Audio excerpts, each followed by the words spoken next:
Hello friends, welcome to my channel Rahul classes. आज हम लोग वेद के बारे में जानेंगे, वेद के उपवेद को जानेंगे, ब्राह्मण ग्रंथ को भी जानेंगे। तो एक एक करके सभी को जानेंगे। तो सबसे पहले हम ये जानते हैं कि वेद को बनाया किसने। तो देखिए, वेद को किसी ने नहीं बनाया, ना भगवान ने बनाया, ना कोई व्यक्ति ने बनाया, या ना कोई इंसान ने बनाया। तो किसने बनाया? तो देखिए, कहा जाता है कि वेद जो है भगवान के मुख से प्रकट हुआ था, भगवान के मुख से प्रकट हुआ था। इसीलिए इसे अपरुषय कहा जाता है, क्योंकि इन्हें कोई इंसान ने नहीं बनाया, इसलिए इसे अपरुषय कहा जाता है।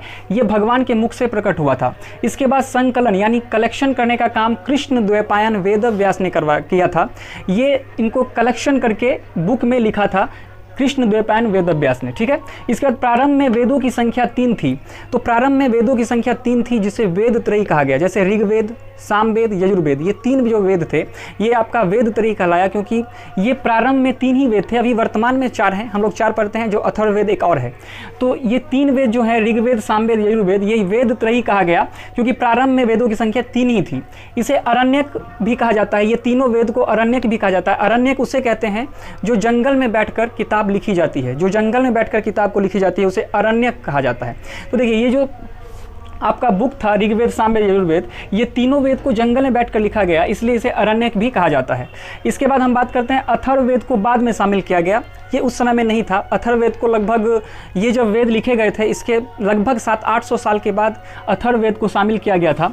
इसलिए इसे वेद त्रयी में नहीं रखा जाता है, वेद त्रयी में रखा जाता है, और इसे अरण्यक भी नहीं कहा जाता है।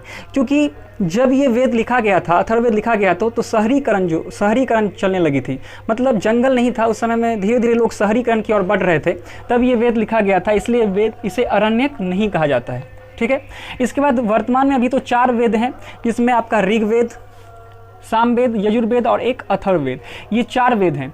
तो देखिए, ऋग्वेद में 10 मंडल हैं, 1028 सूक्त हैं और 10,580 ऋचाएँ हैं। ऋचाएँ का मतलब मंत्र हैं। तो ऋग्वेद में मंत्र का, इसमें मंत्र दिया गया है, जैसे ओम भूर्भुवस्सुः तस्य वितुर्वरेण्यम भर्गो देवस्य धीमहि धियो यो न प्रचोदयात्। ऐसे ऐसे मंत्र सभी जो है इसमें डाला गया है। ये ऋचाएँ के कारण इनका नाम पड़ा ऋग्वेद। ये सबसे पुराना वेद है। ऋग्वेद जो है ये सबसे पुराना वेद है, ये भी आपको पता होना चाहिए। इसका सामवेद है। सामवेद में आपका संगीत की चर्चा की गई है। किसकी चर्चा की है? संगीत की चर्चा की गई है। और यजुर्वेद में यज्ञ की चर्चा है। जब यज्ञ होता था तो कौन सा वेद पढ़ा जाता था? यजुर्वेद को पढ़ा जाता था। अथर्ववेद में जादू, टोना, जंतर मंतर जो भी है इस सब को रखा जाता है। काला जादू, ये सब अथर्ववेद में आते हैं। तो 4 वेद आपने देख लिया। अब हम बात करते हैं कि वेद के उपवेद को, और इसके भी कुछ ज्ञानी हैं। जैसे वेद का उपवेद पहले देखेंगे, और उपवेद जो है उनके भी ज्ञानी। जो ज्ञानी क्या है कि जो मान लीजिए कि अच्छा ज्ञान प्राप्त कर लिए, उन्हें ज्ञानी कहते हैं। तो आयुर्वेद का जो ज्ञान प्राप्ति कर लिए उनको प्रजापति कहते थे। तो एक एक करके हम लोग देखेंगे। तो वेद, पहले उपवेद। ठीक है।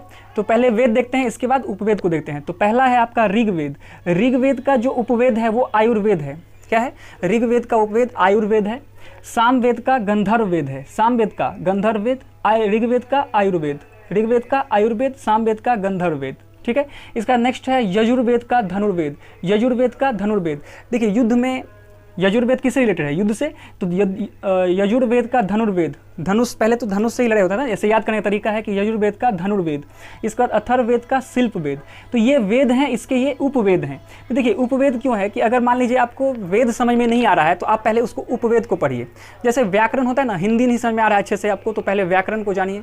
जैसे आपको इंग्लिश अच्छे से समझ में आया, ट्रांसलेशन बनाइए, ग्रामर पढ़िए, तब आपको सब कुछ समझ में आ जाएगा। वैसे ही ये वेद अगर आपको समझ में तब आएगा जब आप इसके उपवेद को पढ़ेंगे। तो ऋग्वेद का उपवेद क्या है? आयुर्वेद, सामवेद का गंधर्ववेद, यजुर्वेद का धनुर्वेद, अथर्ववेद का शिल्पवेद। इसके बाद वेद जो हैं इसके कुछ ज्ञानी हैं। वेद के क्या है? ज्ञानी हैं। और इधर जो हम लिखे हैं ये आयुर्वेद यानी उपवेद के ज्ञानी हैं। तो ऋग्वेद के ज्ञानी को होत्री कहते हैं। क्या कहते हैं? ऋग्वेद के ज्ञानी को होत्री कहते हैं।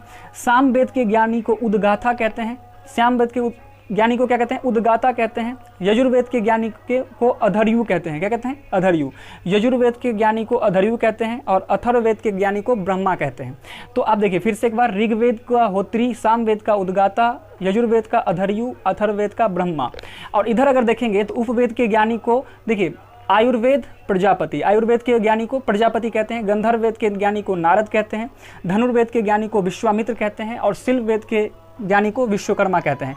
तो अगर ऐसे याद कर लेंगे आप प्रजापति नारद विश्वामित्र विश्वकर्मा, प्रजापति नारद विश्वामित्र विश्वकर्मा, इसको ऐसे भी आप याद कर सकते हैं। ये नाम एक लाइन से याद रखिए, इसके बाद इसको लिख लीजिए, प्रजापति नारद विश्वामित्र विश्वकर्मा। अब जैसे इसको याद कर ले, 2-4 बार देखिएगा आपको याद हो जाएगा। इसके बाद नेक्स्ट करते हैं ब्राह्मण ग्रंथ, है ना।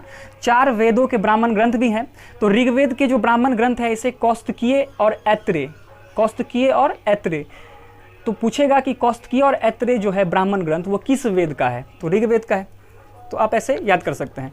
तो कौस्तकीय और ऐत्रेय किसका ब्राह्मण ग्रंथ है, ऋग्वेद का। इसके बाद पंचवीस सामवेद, सामवेद का कौन सा है, पंचवीस, सामवेद का ब्राह्मण ग्रंथ पंचवीस, सामवेद का पंचवीस।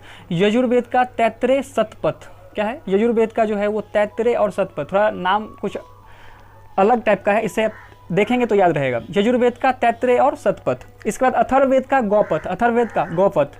तो ये ऋग्वेद का कौस्तकी ऐत्रेय हो गया, सामवेद का पंचवीस हो गया, यजुर्वेद का तैत्रेय और शतपथ हो गया, अथर्ववेद का गौपथ हो गया। तो ये इसके आपने देखा कि वेद को किसने बनाया, किसने संकलन किया, इसके बाद कितने टाइप के थे, किसे वेदत्रयी कहा जाता है। वेद के उपवेद को हम लोग देखें कि वेद के उपवेद कौन सा है। इसके बाद वेद के ज्ञानी को हमने देखा, इसके बाद उपवेद के ज्ञानी को भी हमने देखा, इसके बाद ब्राह्मण ग्रंथ को भी हमने देख लिया। आई होप आपको ये सब समझ में आ गया होगा। आपके बगल में जितने भी स्टूडेंट्स हैं उसको जरूर शेयर करें, जिसको आप जानते हैं उनको जरूर शेयर करें ताकि ये भी देख पाएँ और उसको समझ पाएँ। तो मिलते हैं छोटे से ब्रेक के बाद, तब तक के लिए good night, take care and bye, thank you.